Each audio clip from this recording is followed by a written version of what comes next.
Congratulations, man. That was a fun, brutal, but exciting fight. How did you feel about it? Well, I wanted to be a bit cleaner, but we started off nice. I think I took the first minute and I was quite comfortable. And he sort of threw a shot, took it on the shoulder, a bit on the block. And I thought, maybe he doesn't have that much power. And then next thing I know, he hit me with a big, solid, straight right. And I was like, oh, yeah, there it is. I think I picked him up in the first. It was quite clean in the first. The calf kicks he landed, I didn't really expect him to start firing.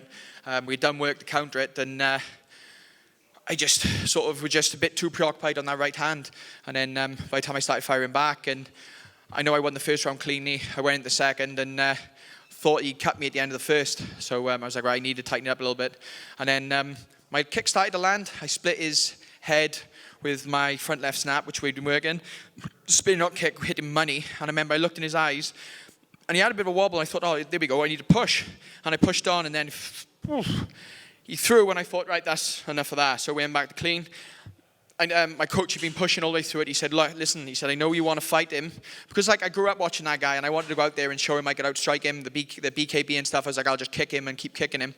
And then couldn't quite find my teep. Started landing the kicks, and then we come back, and my coach said, listen, do what you're told, go out there and just take him down and win the last round. So I apologize to the guys back home about that third round, but if you want to go in there and let Jeremy Stephens punch you in the face and risk that, especially when I got a girlfriend I want to make my wife soon and some bills to pay, so yeah, I had to get it done. Did he, we'll focus on your performance in a second, but just one last one on Jeremy. Did he land a good body shot on you in the second? It seemed to sort of like made you flinch a little bit.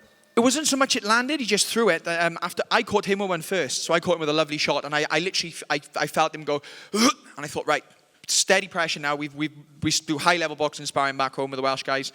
Big shout-out to Locketts and St. Joe's for all the help. But I was like, right, smart pressure now. We'll go back, keep the whole game plan the second was to just work the body. And I started the pressure on, he threw one back, and mate, that guy's built with power. So it was just like, let's just not be stupid, let's go back, make it clean. And his jiu-jitsu wasn't great, but it was like everything he did was quite solid. It was slippery, he was bleeding a little bit, and I just couldn't quite get into a position to finish him. So, like a lot of times I was wrenching on that Kimura, and I knew I could finish it, and I just couldn't quite separate the hands, and then he was grabbing the gloves, and just good, old-fashioned, smart, intelligent play. And I know it was boring when I was sat in his arm wrenching it for 2 minutes, but again, like if I could have finished it, I would have taken his arm off. Well, it's a bit of a weird position, right? Because he's doing enough to stop you getting the submission, but you're actively trying to do a submission, so the referee can't break it up. So yeah, it was. I could feel the hands start to go, and then he'd grab the gloves, and then I'd start peeling the hands, and then he'd change it up a bit, and I was tired. Like it was something I didn't expect to be in, and we had literally blasted each other with shots for 2 5-minute rounds. So Dana Hunter, I told you I'd give you a fight, so I hope you're happy with it. I feel like, listen, if you're going to get criticism for the third round, it's a bit harsh, right? Because, listen, he was landing big shots on you, so if you go out in the third round, you don't know what could happen if you just engage in a firefight when you have that route to victory that you had as easily as you did when you started to use it, right? Mate, Volkanovski just beat Diego Lopez. He spent the entire round on his back foot, punched him and running away. That's exactly what I did. I just held him down instead. Listen. It's a good performance. You're back in the UFC now. How good a feeling is that? And also to come back in with, okay, third round aside, an exciting scrap with a UFC famous legend guy. I went to Cage Warriors. I knocked out 3. My fourth one, I literally spit his eye, gave him 16 stitches, and we're still trying to finish all the way through it.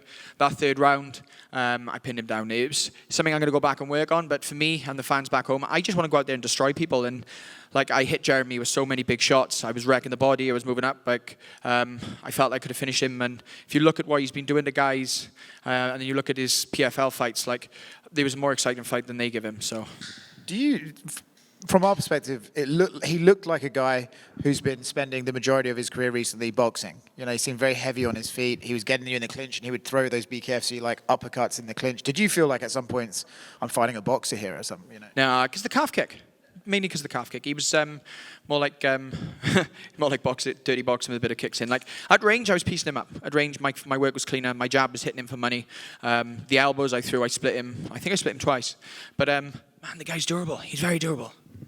It must be a funny experience when he, like, because I think he hit him with an elbow like straight down that cut him pretty badly. He was bleeding very badly. Must be a weird feeling when this guy is bleeding but just still like marching forward towards you. It's more so because the cuts you don't really notice. Like you feel warm and you feel it split. It's more so like a spinning hook kicked him, and if we slow that down, like I hit him flush, and I seen his back leg stiffen a little bit, and I thought, right, smart pressure now. And I stepped in, hit him again, went for something else, and he literally just the chin went down and the overhand come out, and it was just like step back out, back to teeps. And the thing is, like I said this in the interview, for my career to flourish, his must end. And I had to finish that. I had to finish his career, and I wanted to send him to retirement, and I wanted to knock him out so badly. But he is who he is. Like, it's Jeremy the Heathen Stevens. And when that name came across my desk, I was like, listen, I'm going to give him a firefight. And like people back home, I could have taken him down anytime I wanted. That was the thing I don't think many people watching would understand is I could have gone out in the first and taken him down. I could have.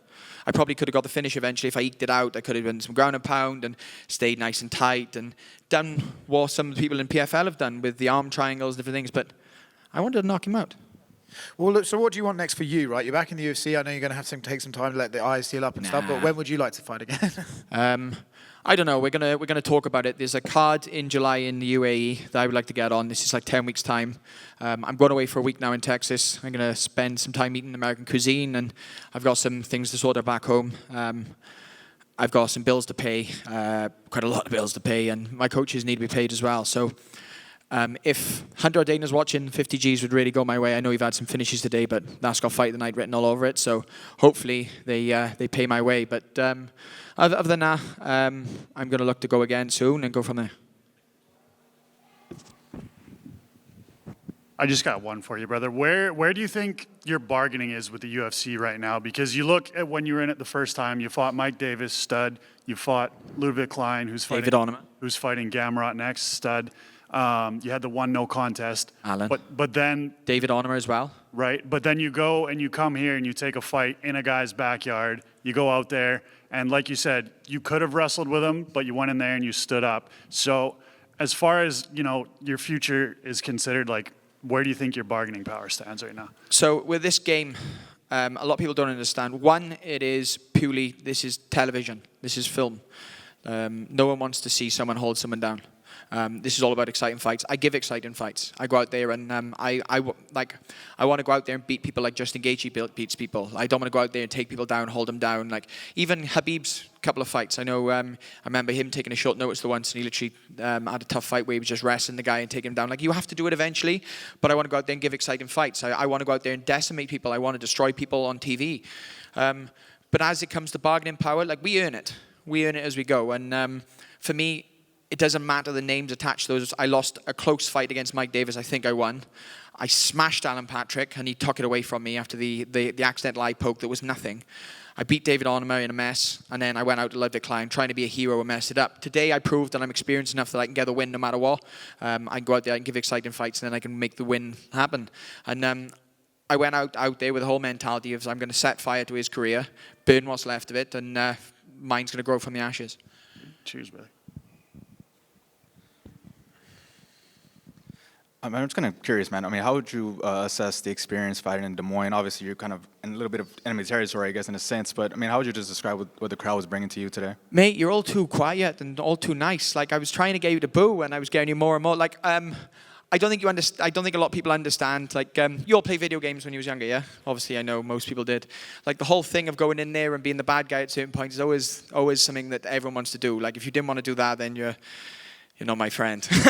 But for me, like, I wanted to go into enemy territory. Like, it was exciting, and everyone's still too nice. Everyone was saying, oh, like, Jeremy's going to beat you, but thank you so much for coming, and I hope you're well. And, like, where I'm from, they would have been telling me they hope my mother dies and something else, and trying to break my legs off on the way in. Do you know what I mean? So it was a fun experience, and, all hats off to Jeremy. Like I said to him at the end of it, I said, I'm sorry about that last round, but you hit too hard, and he just laughed.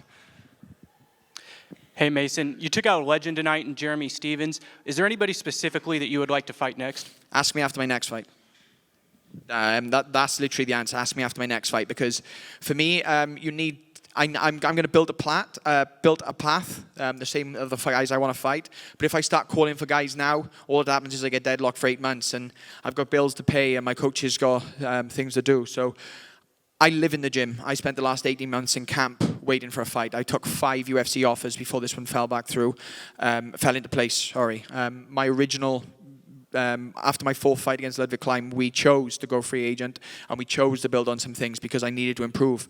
I've gone away and I've improved. That's a better, more disciplined, sharper version than you've seen. Like I wasn't like a zombie. I was in and out. I was clean. Obviously, I took a few, but you fight Jeremy Stephens without taking a few. Thank you so much, and yeah, I'll see you guys very soon.